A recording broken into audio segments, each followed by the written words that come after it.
Yeah, so this is live stream number 20. This live stream is pre-recorded, but I'll be online with the live chat so we can communicate. And if you have some deeper questions, save them or let them know so I can talk about in the next episode. This episode is about 51 years of Woodstock and the 4-cable method with the MS3 of Boss in combination with the AMP1, of course. But first, I would like to talk a little bit about Woodstock. Now, in the COVID-19 times, it's even weirder to think about a festival, which is 51 years ago, about the same time in the year, like two weeks ago, and having 400,000 people gathering in one place. And I read that this only like 3 people died because of whatever, too many drugs, dehydration, and considering the number of people, everything was pretty safe and peaceful. It was a love and peace festival, and to me, the whole thing is kind of a nucleus in the rock industry or even in the rock music.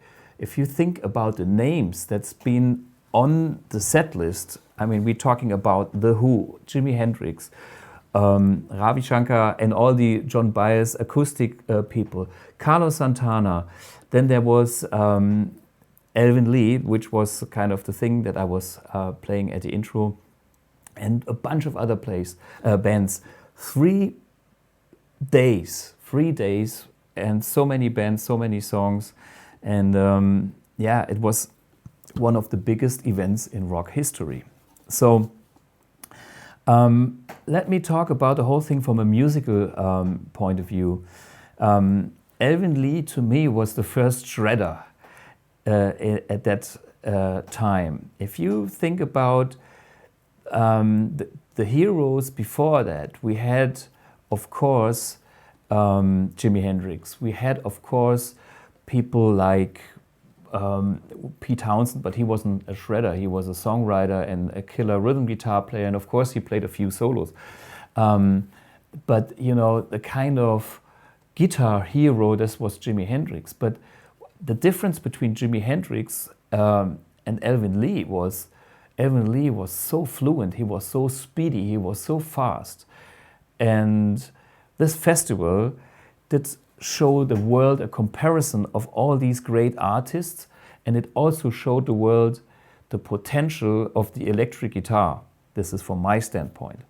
And Joe Cocker with Little Help from My Friends, of course, was one of the hymns of that festival.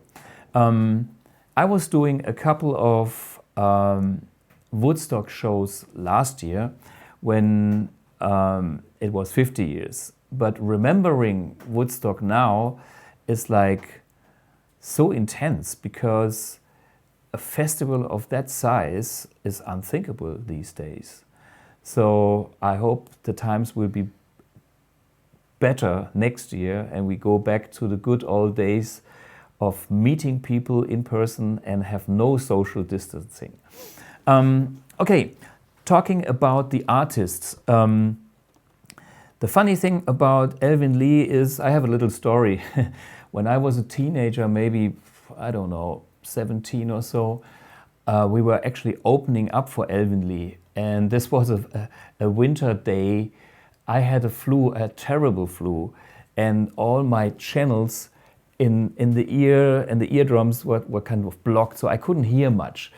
I just remember that Elvin was a super nice guy. We did our little sound check, and then we opened up for them. Of course, not playing I'm Going Home.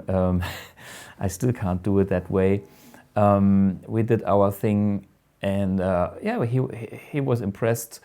Yeah, so this was my pleasure to open up for the big maestro, Elvin Lee. Player point of view, if you think about this up-tempo shuffle, I'm Going Home.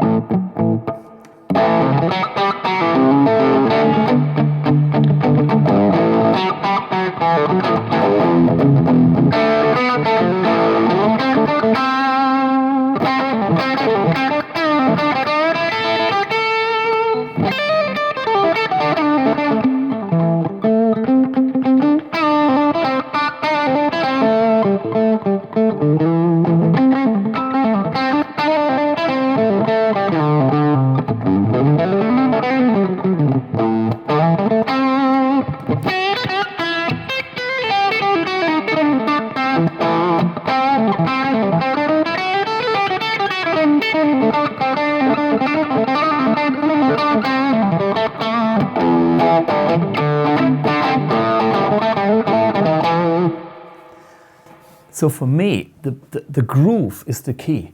I cannot play this kind of music without having the groove, because, you know, even you can see that Elvin Lee was kind of struggling to get his licks in that fast tempo. But once you have the groove,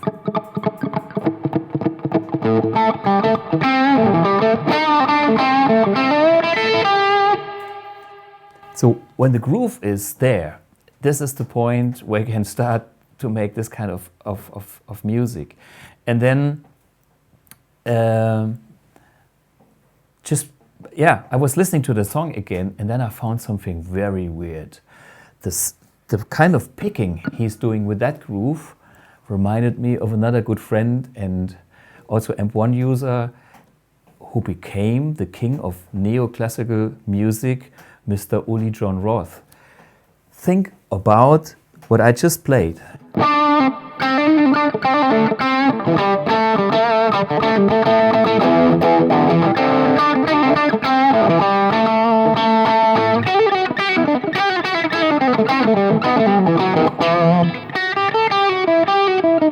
This is a Uli lick, and the thing is, he uses a shuffle pick feel, which is the same like Elvin Lee. This was shocking to me because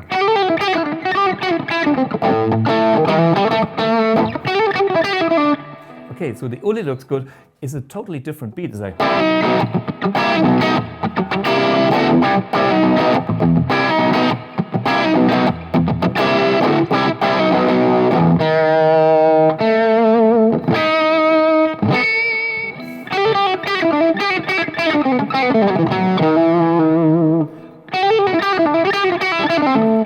this shuffle feel, triplets at that speed, has the same picking technology. So he probably picked it up from the first shredder at Woodstock, or maybe they did the same thing. I had I was just impressed about similarities here and there in a totally different context, neoclassical music and the blues. So the lesson here is anything you ever learn will be good for something. And even if it's not in the same kind of style of music or key or tempo, you know, that's something that came to my mind. Okay, the other thing about the Woodstock Festival was, of course, there was Jimi Hendrix. Yeah, let's see what I would do with some Jimi Hendrix here. Yeah, you know what? I get the other guitar. Out of the picture. So this paint job on that guitar is actually wrong for Woodstock. He was playing a white strat on Woodstock, but this is the Monterey paint job. And he was playing, you know, all his classics.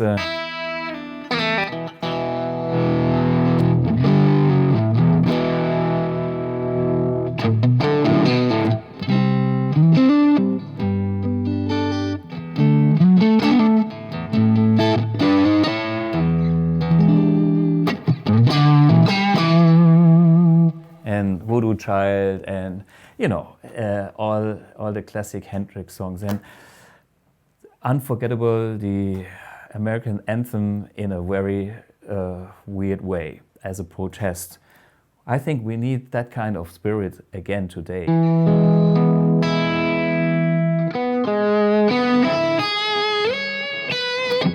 I play Heidi. Sorry.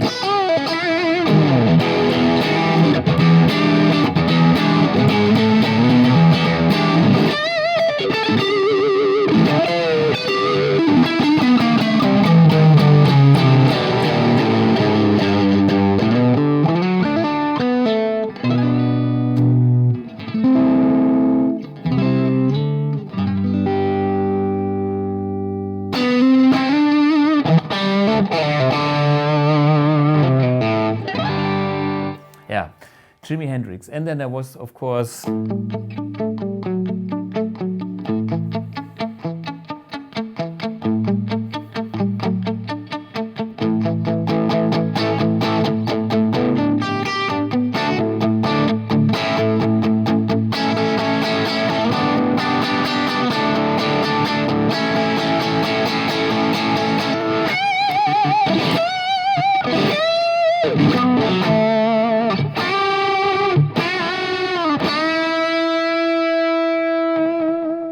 Joe Cocker and With Help from My Friends, and so many others. But just talking about the guitar people, there's Carlos Santana. Oh, let's grab a Les Paul, which is just behind me. And this is less gain.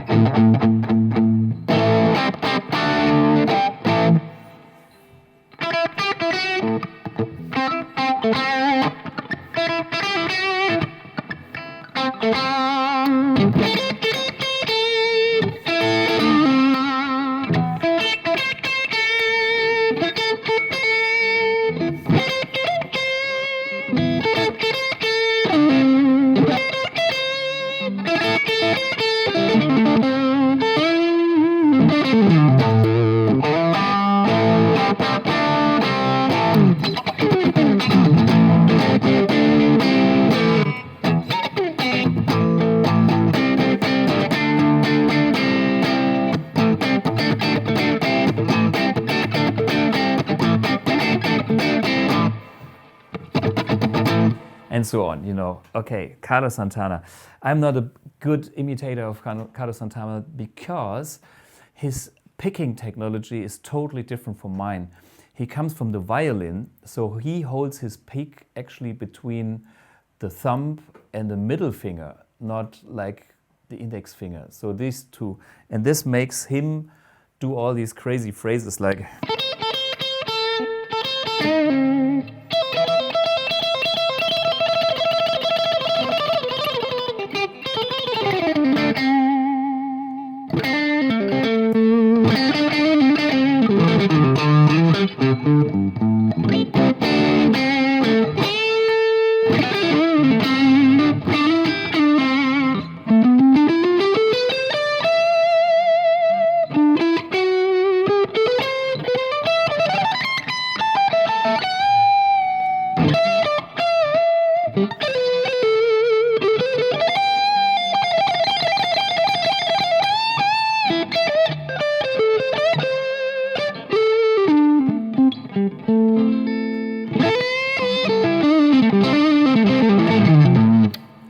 very hard for me to play that way.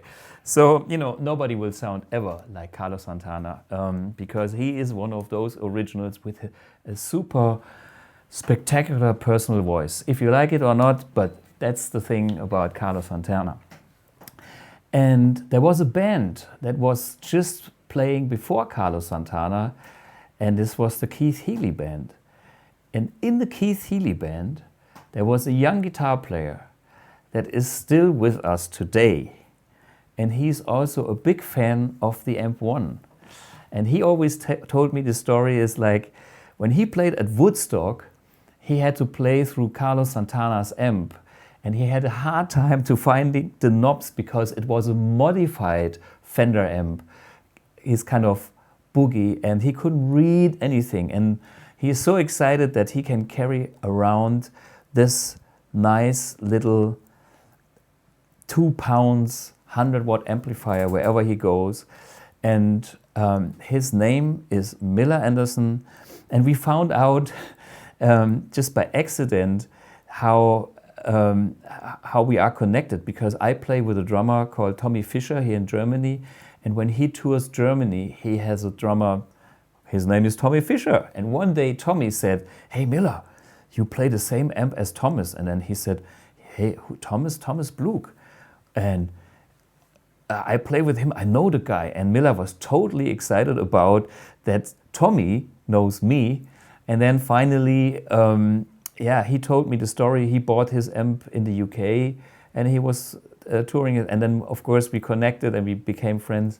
And here is a little interview that I have done with Tommy Fischer when we played a Woodstock festival in 2019, where I was playing with Martin Engelin and the Go Music with a bunch of killer players. There's we had Peter Bursch on Zither. Peter Bursch is the guitar teacher of all German guitar players, including myself. I started to learn with Peter Bursch's guitar tutorial book and a funny vinyl plastic thing which was very wobbly. Then we had Viktor Smolsky on guitar. We had, I forgot all the names. Too many killer players, and we had a full set in the afternoon doing like a condensed version of Hendrix music.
There was also Randy Hansen being the Jimi Hendrix. So this was a great day.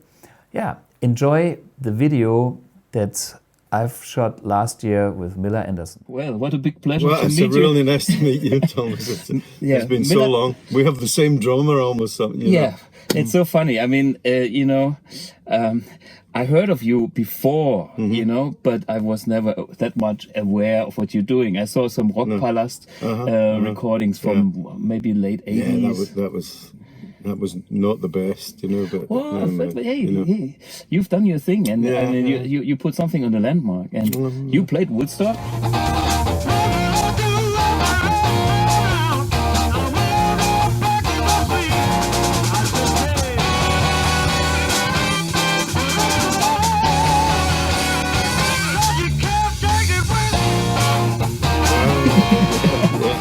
It's a shame I didn't have AMP1 at Woodstock.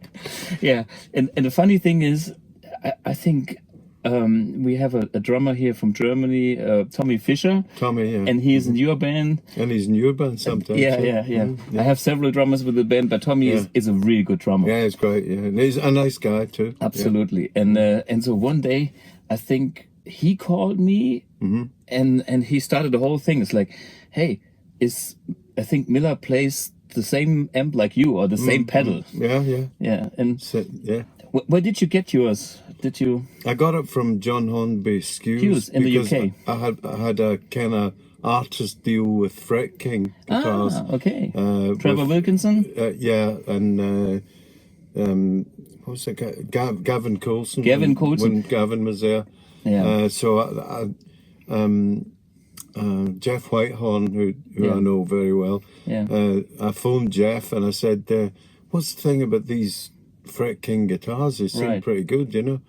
And he gave me the contact to Gavin, and then of course I've got quite a few guitar freaks, I think they call us. You know? Yeah. I've got quite a few Fret King guitars, and then I heard about AMP1 through them. And I got an AMP1. I mean, I had to pay for it, of course, you know, but I got a good deal on it. Yeah. Okay. And, fair enough. Yeah, it was good, you know, and I got the amp and the speaker from them, and then I get the other speaker from them. The nano cab. Yeah. Great. And now you're using one AMP1 and two speakers. Yeah, two nano cab. Yeah, two of the small ones.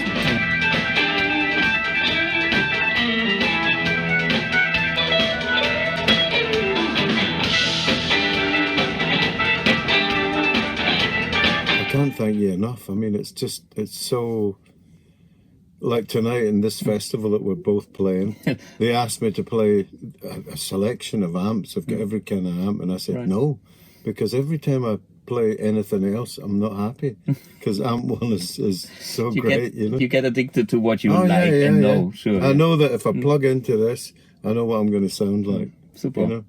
Yeah, and for me, what makes me so happy is that finally I can get real players, you know, not, you know, I mean, guys like you touring the world, you know, doing the real deal using it. Yeah. You know, if it was just, you know, a hobby machine, I make some people happy, but for me, it's the biggest honor to make real players happy, you know. And what makes me laugh, what makes it fun for me is, sometimes I set up in a club. I played to 12,000 people at Hertzberg with one nano cab and an AMP1, and it sounded great. It's on the CD.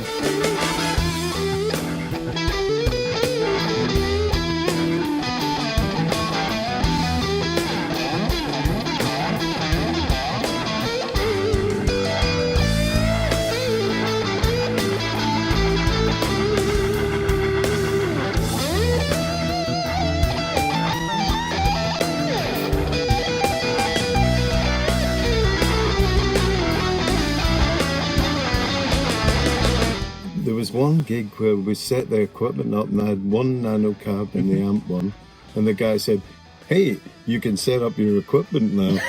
And I said, "That's it." He said, "What?"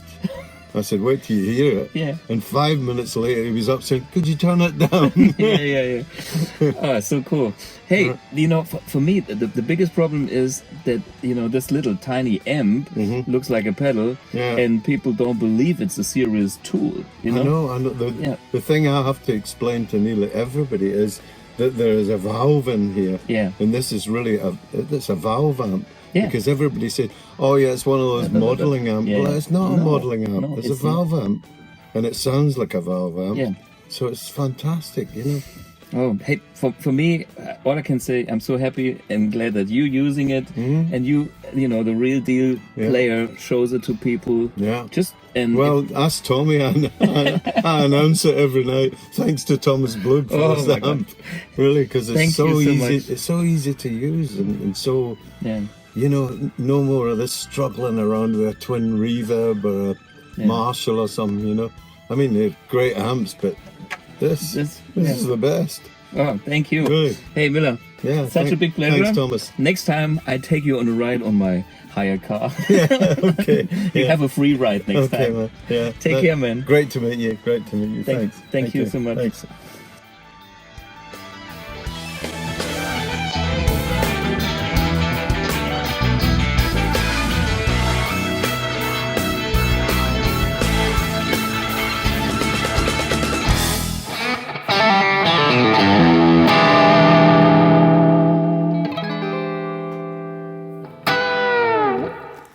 Yeah, after Woodstock, I want to change subject and talk a little bit about the 4-cable method again in our big series of 4-cable method unit. And today we are probably using the smallest one of them all, which is the Boss MS3. And the Boss MS3 is ultra compact. It has 4 switches for like presets, and it has some loops, which is kind of nice to have a multi-effect that is MIDI, that makes pre-effects and post-effects. So it has all the loops to connect in the 4-cable method with the AMP1, but it's also possible to bring in some analog pedals. I think this is probably the size versus versatility. It's quite a kind of very interesting product, and it's not so expensive.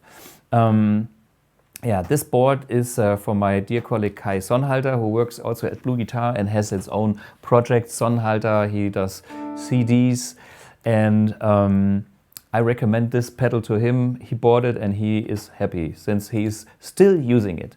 Okay, let me show you a couple of sounds and how to deal with. This is the clean, and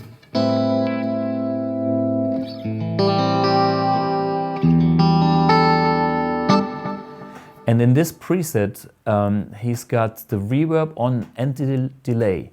And the trick about this first foot switch is you can program it in a way that you have the same sound and then get rid of one of the effects which he does with the delay. So this is like reverb and delay, and this again is just the reverb. That's kind of a nice feature on the Boss MS3. Yeah, nice clean tones. Then he has got the dry.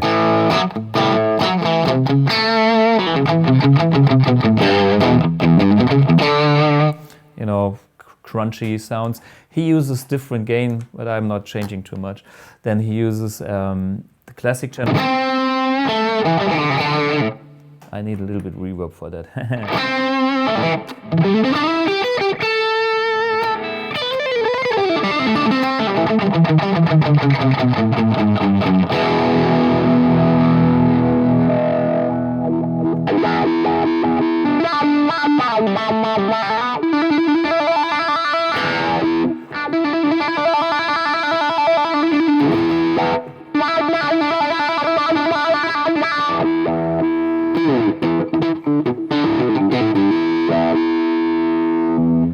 Yeah, the wah-wah. And then he's got an EP boost.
As you can see, it's a pretty small, compact, and still super flexible board.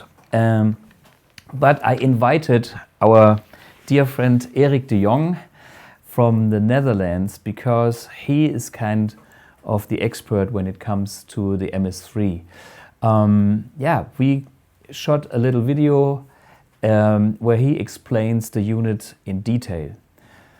So enjoy the next section of this live stream. Remember that we will have a few questions that I can answer in the live stream, but I'm not physically present. So if you want to have me check out stuff for you, please write and I will take care of those in the next episode. Stay tuned. A very warm welcome to Mr. Eric de Jong from the Netherlands. We came across him on, I think on Facebook, and one day he showed up as somebody that was posting about the AMP1, and then the more you see what he was posting, I kind of got a feel for Eric, and I thought, wow, this man knows what he's doing. And then finally we even had contact and talked a bit, and we got into a deeper connection. But yeah, let us know, Eric, please, what is your background? Well, my background, I started playing guitar in the late 80s, and I started, my first reference was my dad, because he played guitar too. I'm part Indonesian, my dad is Indonesian, and all Indonesians play the guitar a little bit, you know. So I started with the Shadows thing, that was really his thing. He showed me some songs. Apache was my first song, I think. Exactly. And then we went to, I went to listen to George Benson. I listened to that a lot. And then I went to high school, and a guy said to me, you play the guitar? I said, yes, I play the guitar. He said, do you know Jimi Hendrix? I said, well, I heard the name, but I didn't really listen to his music. So he gave me a cassette, you know, cassette. And he said, listen to this. And from them, it was rock and roll. Okay, yeah. Jimi Hendrix did have a lot of influence on guitar players, because he was kind of maybe the most energetic and wildest guy in a way, going to the weirdest places in music. Yeah. Or what gave you the hook with Jimi Hendrix? I think the whole experience, the sound. I heard sounds I never heard before. Even in the 80s, there were sounds from Hendrix that are still not heard nowadays. You know, so. Yeah, his use of the Univibe, of the wah-wah in Voodoo Child, it was, crazy. Just, unbelievable. Yeah, unbelievable. To this day. Yeah. I have to mention a little bit about you being Dutch, that I have a Dutch connection as well through my Thomas Bluk band. And there's a guy in the band, his name is Thijs van Leer. And Thijs is the head of the band, Dutch band Focus. Yeah. And we had like a great time span of 10 years or 15 years together, where we recorded, this was the Best Of album. Then we kind of started with this live in Raalte. Raalte is also a town in the Netherlands. Yeah. At a Hoftheater, very nice theater. I got booked there, and then finally I ended up even recording with Thijs' daughter, which is Berenice van Leer. And the whole story with this band and playing a few gigs in the Netherlands was quite an experience for me. Yeah. So what is Thijs van Leer to Dutch people? Well, if you ask the kids nowadays, nobody knows him. Sure. But I know Thijs from, obviously, the connection for me is Focus. Focus, Jan Akkerman. Yeah, that's that. And when I think of Thijs van Leer, I think of the flute. The flute. You know? Yeah. And the yodeling. Yodeling in what is it, in Sylvia or something? I don't know. But that's what I know from him. Yeah. And I know a little more. He is rewarded by the Dutch Queen for Knight of the Music for the Dutch country, something like this. So he has like a medal. And he has 11 children, a very musical family. And Focus used to be a huge instrumental band. Yeah. And this goes back to the early 70s, even before the time when I made music. Yeah. But they had a number 3. Hocus Pocus was number 3 in the US charts. So maybe you know, as a Yeah. And so on. So this was the big hit of Focus. Yeah. And for me, the guys from the Netherlands, they always had a very musical taste. When I was there, I always thought, man, the guys in the Netherlands, they have cool musicians. They always also had like groove music, like soul and stuff like that. Maybe more like in Germany. Yeah. So I was always kind of impressed by the Dutch being so open and kind of on a world level. Yeah. I know what you mean. Yeah, Do you feel this? I think that's true. Dutch people are very open to everything.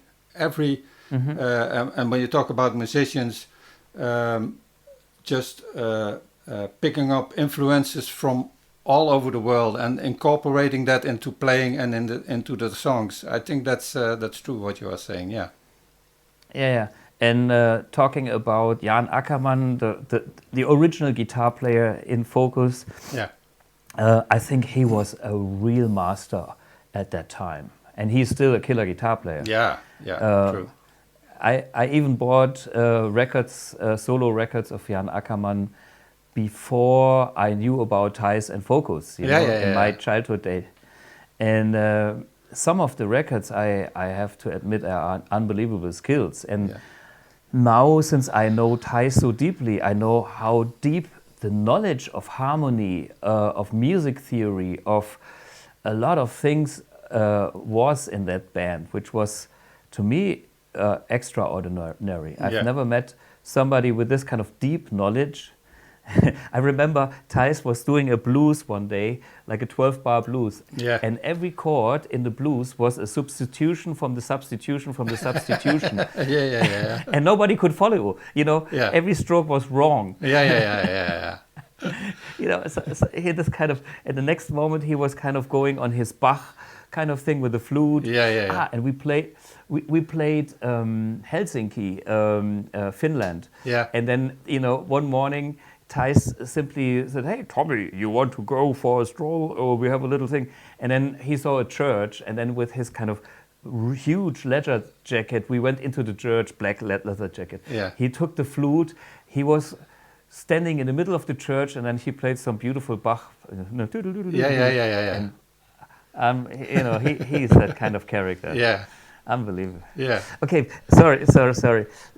All good.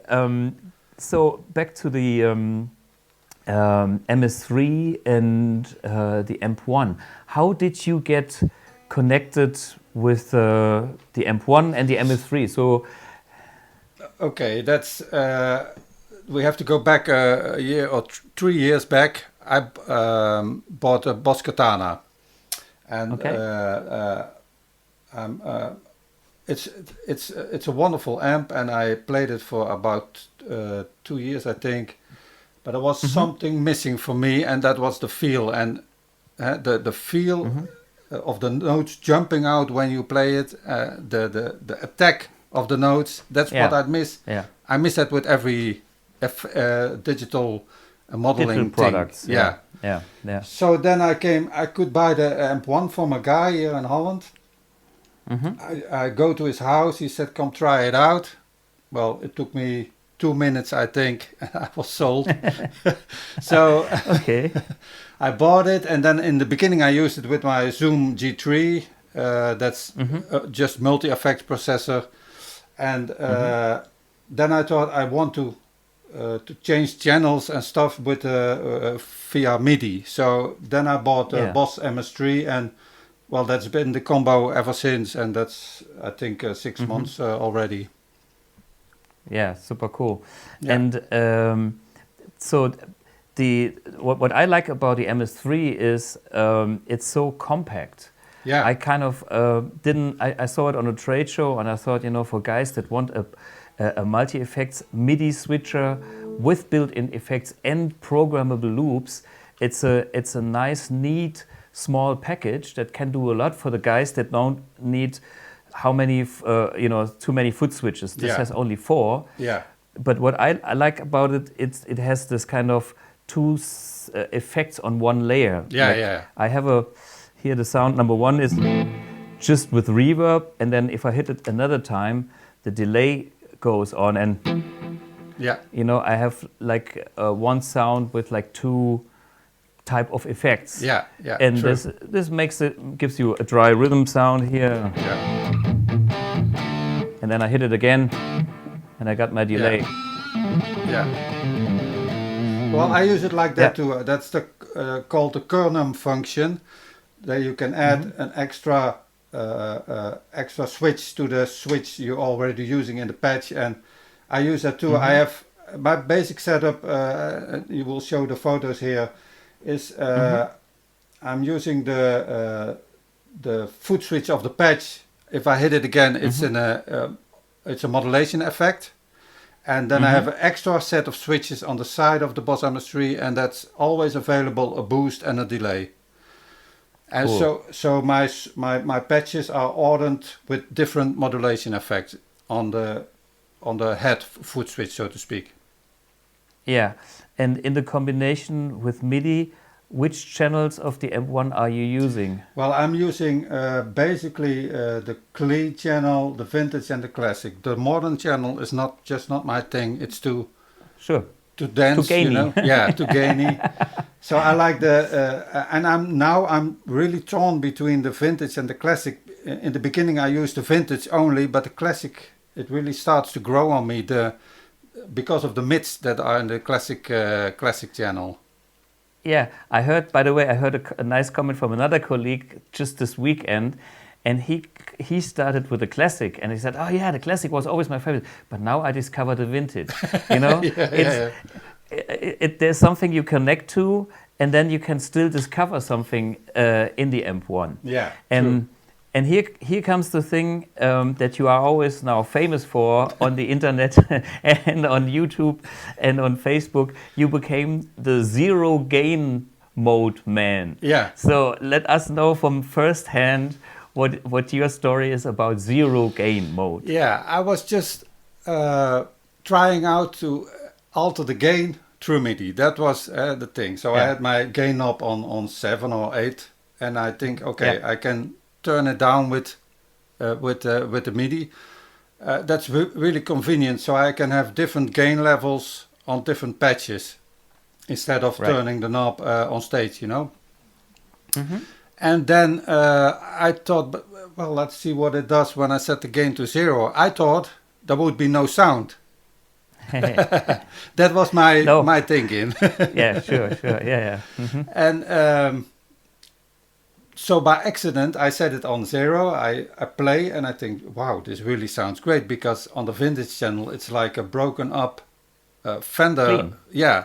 Fendery, Jimi Hendrix little wing kind of sound. That's the sound of the vintage channel with the gain turned down. And because I know there is a treble bleed on the gain channel, I thought I set it on 10.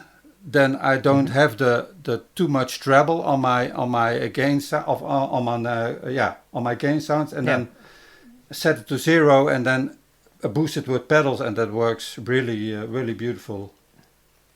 Yeah, I mean, for me that's also something that I kind of rediscovered from you. It's like I kind of like the channels as they are. This is why I designed them that way.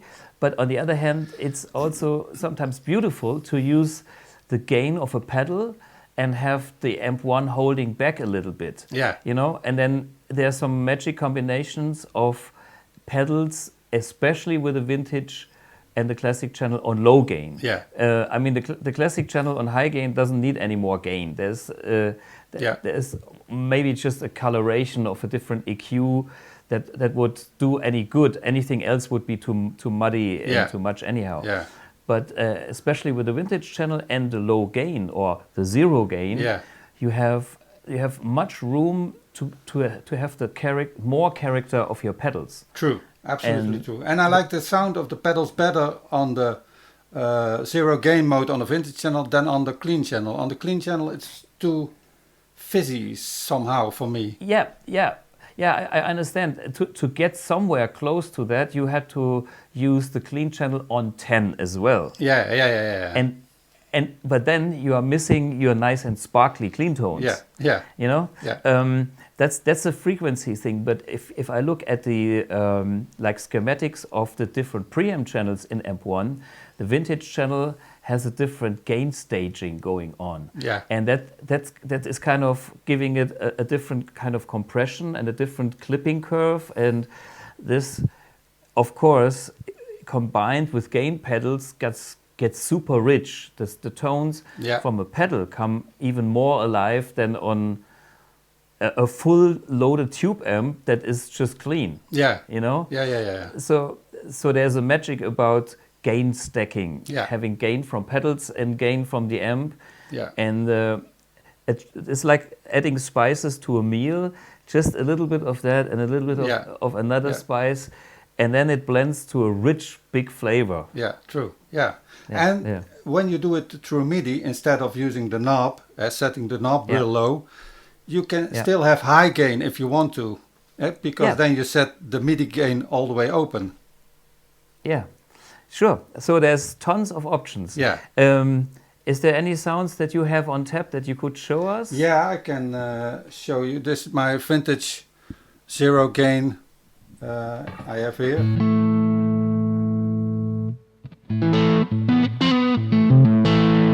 Well, now I have the boost on. I use the boost and the reverb button. I don't have that in the program because I want to change that on the fly when I need it and when. So this is this is zero gain on the vintage channel.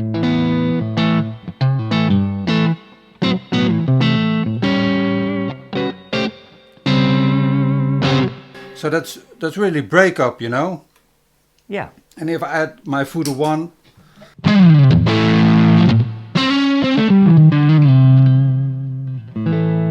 and still with the volume knob, every pedal sounds good with the volume knob too.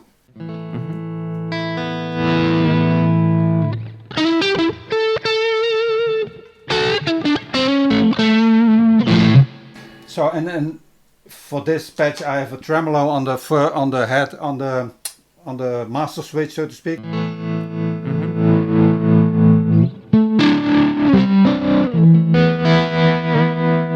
And a delay, I always have a delay. So, well, that's one patch, and with that, that's how I start. I always start with this kind of patch, vintage zero gain, and from there I build my other patches in the same bank upon that. More gain, a pedal added, other effects. That's how I built my patches, like that. Yeah, super cool. And by the style you're playing, I heard some Michael Landau-ish chords. Yeah. Yeah, Michael Landau. That's really my reference these days when it comes to guitar playing, guitar tone, songwriting also. It's I saw him a few times already. I went to Germany when I was really sick, but I needed to see his trio work. Yeah. Just bass, drums, guitar. Well, it was really cool. I met him. We shook hands. He signed my Maxon SD9 as a gesture. But his sound is also really dynamic. It's really dynamic, and he plays.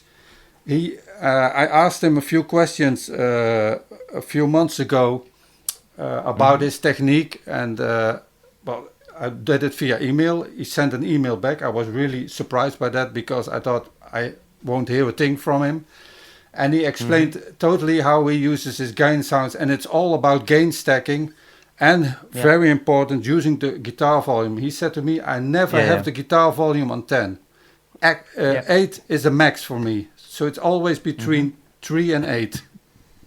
Yeah, and see, there's a certain thing about the pickup making this kind of special curve with a peak. Yeah. And when you turn down the volume, the peak kind of changes the shape. Yeah. And this is where you get all these in-between colors, which are so beautiful. I'm the same kind of guy. Yeah. I just like the high end more than you guys, but that's my personal taste. Because he doesn't use a treble bleed, and I'm Yeah. basically the same, because to me the volume is not only a volume control, it's also a tone control.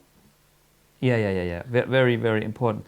I had heard my best concert ever was a Michael Landau concert. I was in Los Angeles in the Baked Potato. Yeah. And I was shocked how good it was. Yeah. And I was also shocked how small the Baked Potato is. Have you been there? No, but I know it's small, but I haven't been there. It is smaller than the clubs that I play. Yeah. It's unbelievable. But the atmosphere is killer, because this is like a wood house with carpet and it is the right atmosphere to watch concerts. Yeah. And and you are just in front of the band or the player, and you can see everything. Yeah. I was like literally 3 meters away from his guitar neck. Yeah. And I saw him playing, and it was like it was a trip. It was kind of a flight to the universe and back. Yeah. And then the next year, I booked myself into the same venue with the same Michael Landau with a different band. Yeah. And the concert was not as good. So I decided I have the best memory of him, and I will keep that. So I saw my best concert with Michael Landau, and I probably don't go anymore unless he invites me. Yeah. But that was his trio? Did you see his trio? Yeah. Or? Yeah. That's trio. It's unbelievable. Yeah, it's really good. And for me, when I saw him, I was amazed about the control he has over his guitar sound. Really. Oh yeah. It's always in balance. It's always in the right gain structure mode, so to speak. It's really awesome. And I'm admiring him as a player, because he has so many musical ideas. Yeah. He can place rock and Hendrixy, Yeah. and then he throws out some bebop lines and inside out playing, and just for fun. Yeah. And sometimes he makes this. Yeah, It's like, hey guys, I know what you are waiting for, and I give it to you. Yeah, true. Such a good character, not nice humor too. Yeah. The way he plays is very humorous. Yeah, true. Like Hendrix. And honest at the same. Yeah. So I like the vibe that he can create. And he's really. I talked to him, and he's a really humble and how do you call it, a sympathetic guy. Really. Yeah. But in the meantime, I heard a lot of stories, because I have friends in LA, and he's there. He's doing his thing. If you don't know Michael Landau, check him out. It's definitely worth doing. Absolutely. Super important. Yeah. Cool. What else is on the list? Do you have anything on the programming side you can show us? Yeah, I can show you how it goes with the MIDI thing. I think it's really easy to program. You see in the display here, what you see now is just the patch name. I will enter the edit. Now you see the display, and you see just the whole line of all the effects from beginning to end. It's really simple. So you just scroll through all the effects to adjust the effects and to turn them on or off. And you can program that on the switches, of course. And then on the last section, there's a control section. And with the control section, you can really do crazy things. I will turn on, go to the MIDI side now, just to show you the MIDI. Channel 1, because the AMP1 works on channel 1. And very important.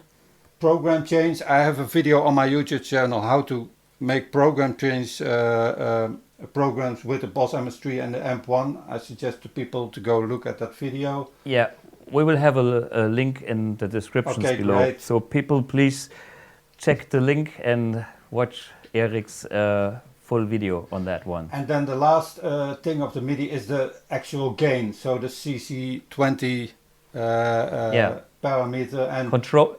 Control. CC means control-change command. Yeah. So I mean, this MIDI is a thing you understand. I understand, but a lot of people don't understand. So I kind of keep repeating it to make sure that people learn it like at school. There's program change commands, which we use for the MIDI Learn, how to connect the different channels and boost and reverb of AMP1 with a program. Yeah. And then inside the program of the MS3 or your MIDI device, there is the control change information that will be sent out with the preset. And that is then controlling the gain, which is CC20. Right, exactly. Yeah. And so as they can see in the video here, it's on 0, and well, you can have gain stages from 0 to 127, so everything possible. Everything possible. And well, let me show you some of the sounds I have in this bank. So what you just heard was the vintage clean. The second one is with the boost on.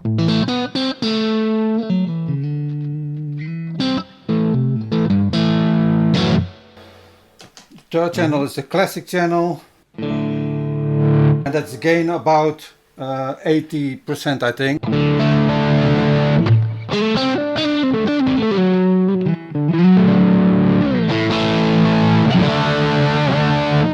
And then the last one is the classic channel with the boost on, full gain.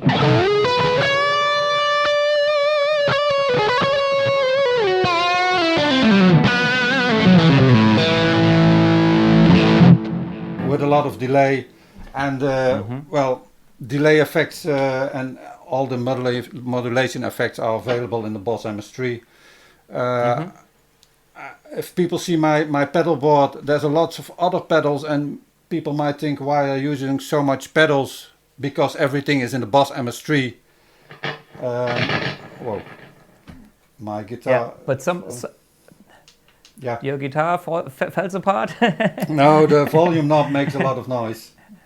Okay, yeah, but pedals, analog pedals, sometimes have a different character compared to the digital models inside the multi-effects. Absolutely. And some of the digital models are pretty good and have their own character, but some of the analog pedals are still unbeatable, and therefore it's if you have your one and only beloved whatever Jimi Hendrix Uni-Vibe sound, then use that pedal for that effect. I have a digital Uni-Vibe and an Octavio fuzz in general is.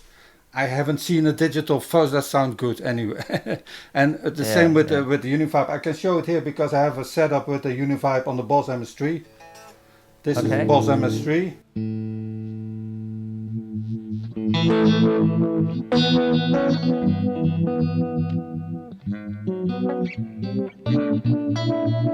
It sounds good, but when I turn on my analog photocell Uni-Vibe, it's just deeper. Yeah.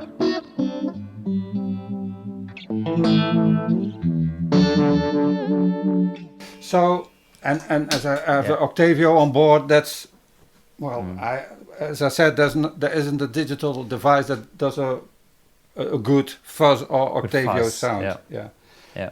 And one pedal I always must have on my board is my stereo chorus, the Arion. And the chorus, well, Boss makes beautiful choruses, but this is not a chorus. It's, for me, this is my, how do you call it? Leslie sound. Simulator, yeah.